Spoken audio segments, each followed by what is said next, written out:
Hello, hi, welcome to our channel. இன்றைக்கி நம்ம என்ன பார்க்க போகிறோன்னா சண்டே லஞ்சு ரொட்டீன் பார்க்கலாம்.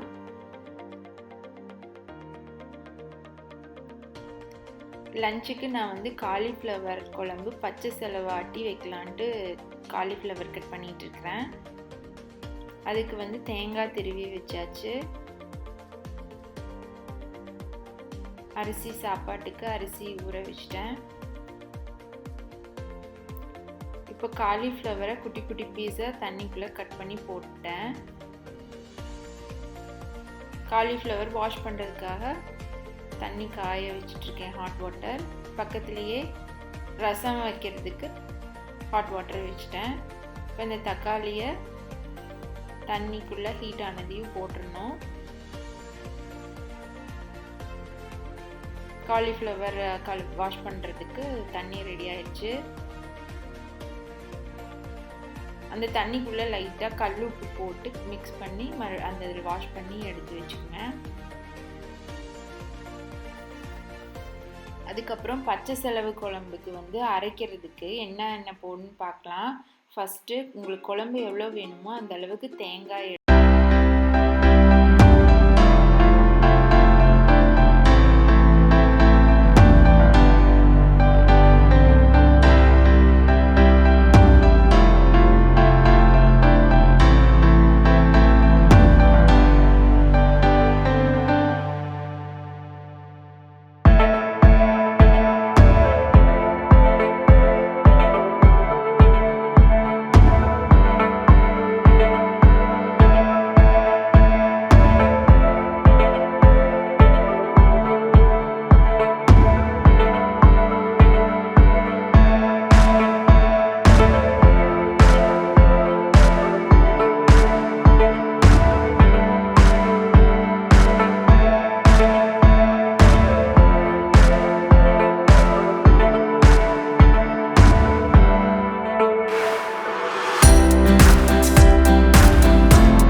அதுக்கப்புறம் ரசம் அந்த தண்ணி ஆறிடுச்சு. தக்காளியை நல்லா கரைச்சி எடுத்துட்டு கொஞ்சமாக புளி தண்ணி ஊற்றுறேன்.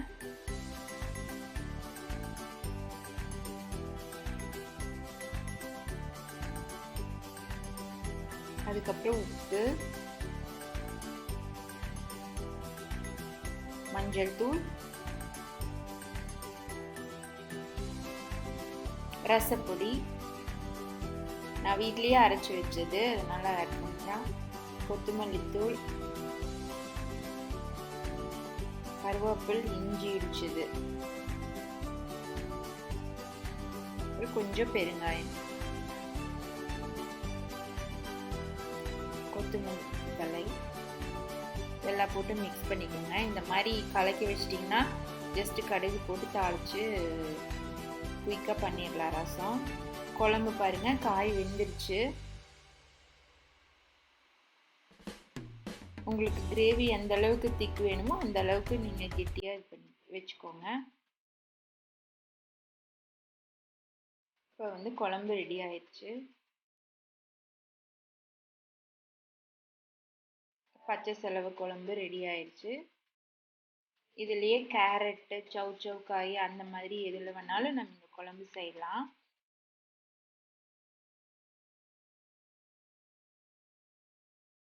அதே கடாயை வாஷ் பண்ணி ரசம் தாளிச்சிடலாம்.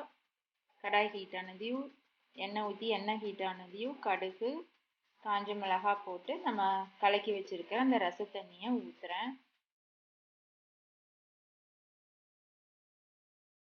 இந்த மாதிரி மிக்ஸ் பண்ணி வச்சிட்டிங்கன்னா ஈஸியாக ரசம் தாளிச்சிடலாம். சாப்பாடு ரெடி. ரசம் கொதிக்க போகுது. ரசம் கொதி வந்துச்சுன்னா இது ரெடி ஆயிடுச்சு. பாருங்கள் ரசம் கொதிச்சிருச்சு, இது ரெடி ஆயிடுச்சு.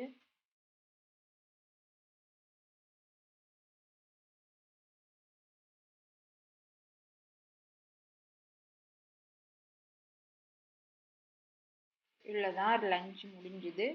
குழம்பு, ரசம், சாதம். இந்த மாதிரி தான் நாங்கள் ரவுண்டாக உட்காந்து எப்பவுமே சாப்பிடுவோம். 4 பேரும் பேசிகிட்டே சாப்பிடுவோம். நீங்களும் இந்த மாதிரி வீட்டில் ட்ரை பண்ணுங்கள். எல்லோரும் உட்காந்து சேர்ந்து சாப்பிடுங்க. அப்போ தான் வந்து ஜாலியாக பேசிட்டு அந்த மாதிரி சாப்பிட்லாம். இது கூட அடிஷ்னலாக பக்கத்து வீட்டில் இருந்து ஒரு மிளகு குழம்பு வந்துச்சு, அதையும் நாங்கள் வச்சிட்டோம்.